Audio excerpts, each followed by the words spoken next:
A little bit about my background and my life. I studied chemical engineering in Mexico City.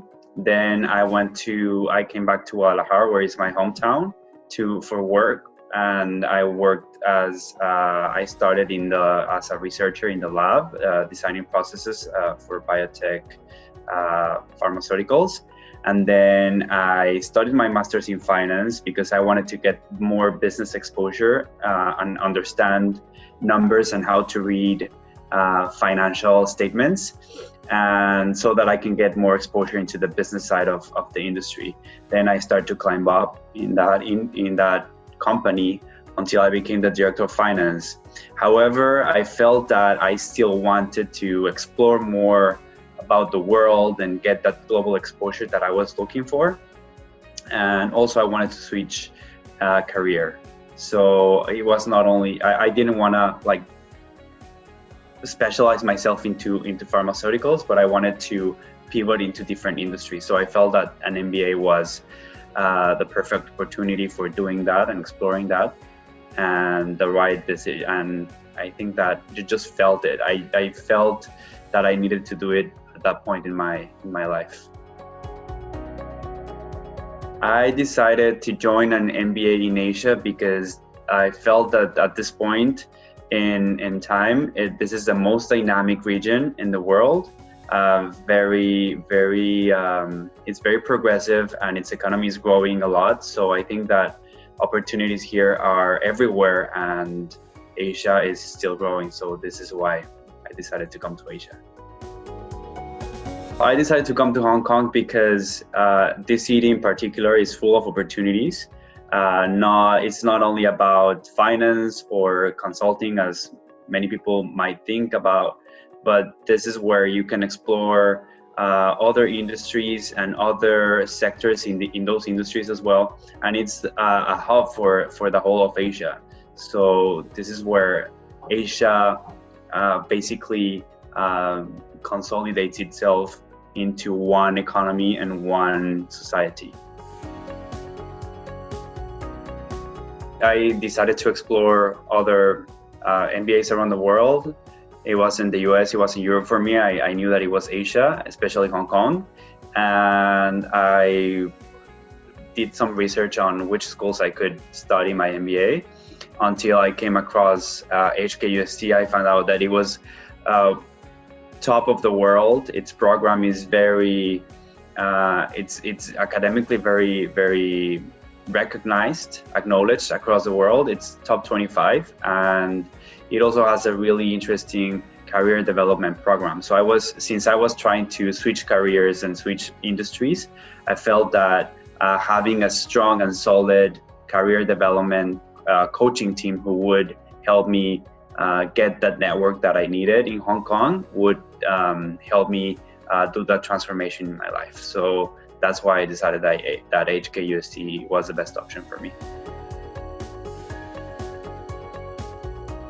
The career guidance in HKUST is really, really good. Since day one on their on one of the presentations that they gave us, they told us that they were gonna support us throughout the whole process of getting a job. So they follow through, and they accompany you for networking events.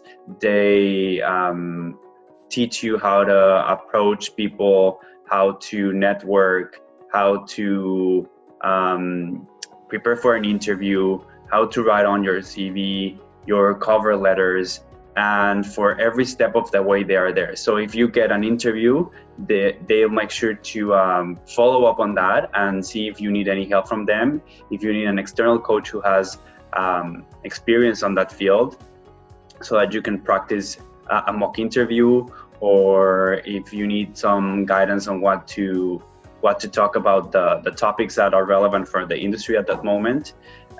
So what I really like about it is they actively follow up on your process and journey in throughout getting the job that you want, that you're looking for. Right now, I'm working for Lululemon in their headquarters in Hong Kong, I'm part of their Asia Solutions team, which is their in-house management consulting. I provide solutions for their operations, optimizing them, and as well as a strategy. It's really interesting because the tools that I need for performing the job, I got them from HKUST.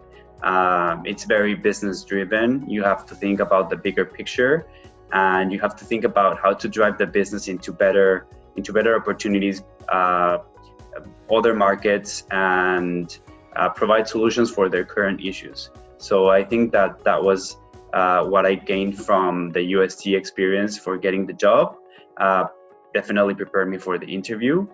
I would say that I had to leverage the network that I built here in Hong Kong. Some of it was supported by the network from UST, and but the rest I had to do myself. But that's also encouraging because you feel like you earned it.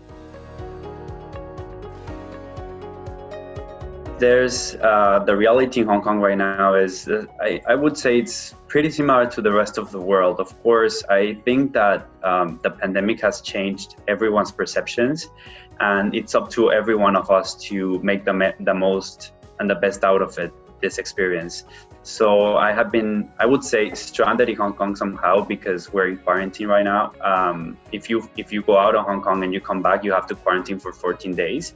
So that has disencouraged people for traveling.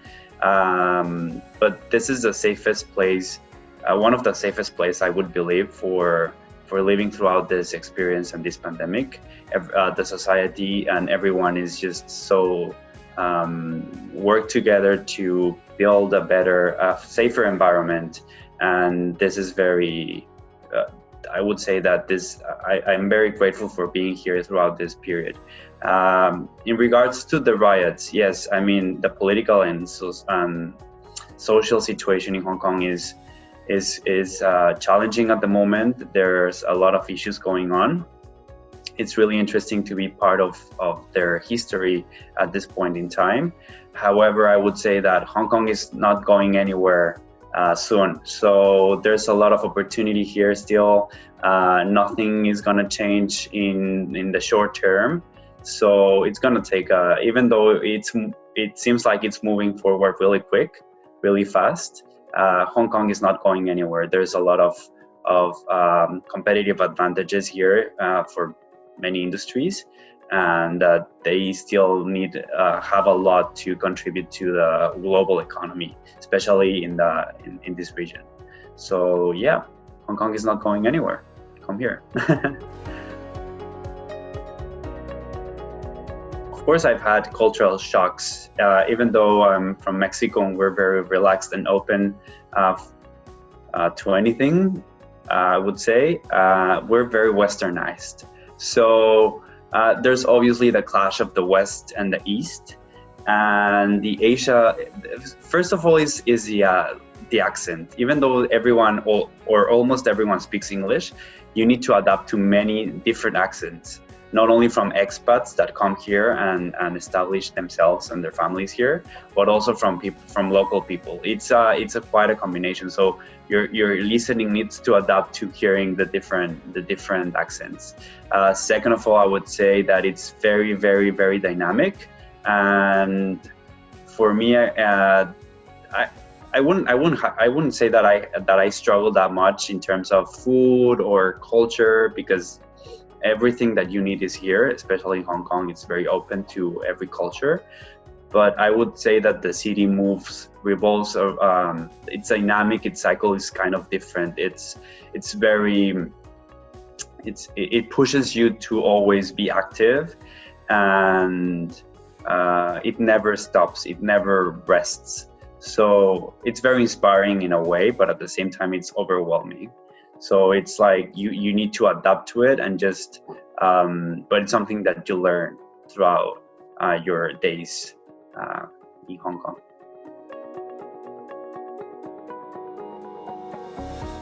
Definitely, Hong Kong is one of the most expensive cities in the world, especially when it comes to real estate.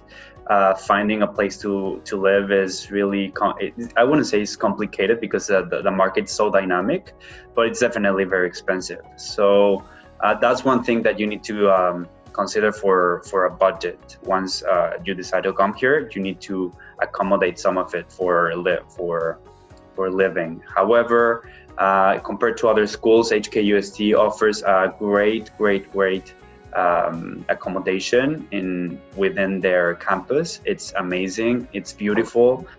The best view. The installations and the structure itself is really nice, and it's really comfortable. I would say that it's convenient, and it only lasts for a year. So even though because you end up wanting to live there for a longer period, but they will kick you out because obviously you need to move on. You're a professional now, but it's really nice, and definitely I would take advantage of that opportunity, since it's half the cost of what you would find in the city. And for that year that you're a student and that you're trying to cut some costs and expenses, makes perfect sense. So yeah, it's really nice. And you have the best view in the world, I would say.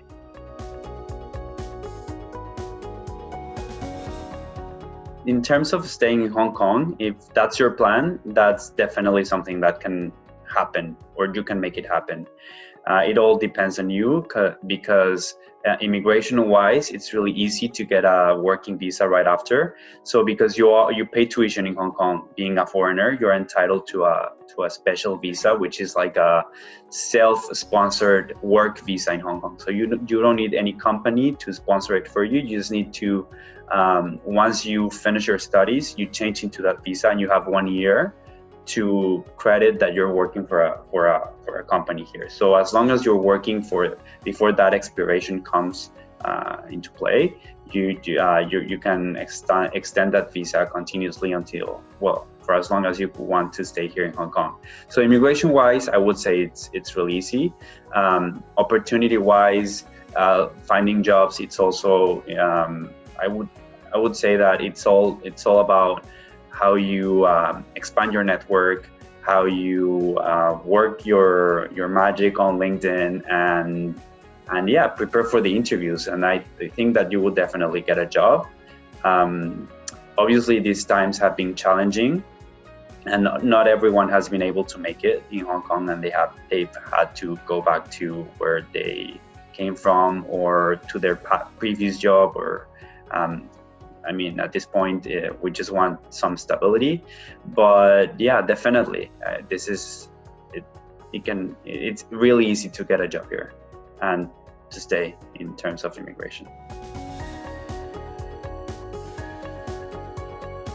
Well, I would like to finally say that this experience in UST as part of their MBA program has opened my eyes in a way that I wasn't expecting, my perspective of the world and how things can be possible if you look for them. There's always a possibility for anything. And I think that the thing that I'm most grateful about UST is that I was very focused on what I wanted to pivot my career into when I came to Hong Kong, which was one of the many reasons. And UST was the one who opened my eyes and provided me with advice and with the tools for gaining this perspective that I needed to open up a little bit more, that I don't specifically needed to pivot into that to be happy and to find what I was looking for.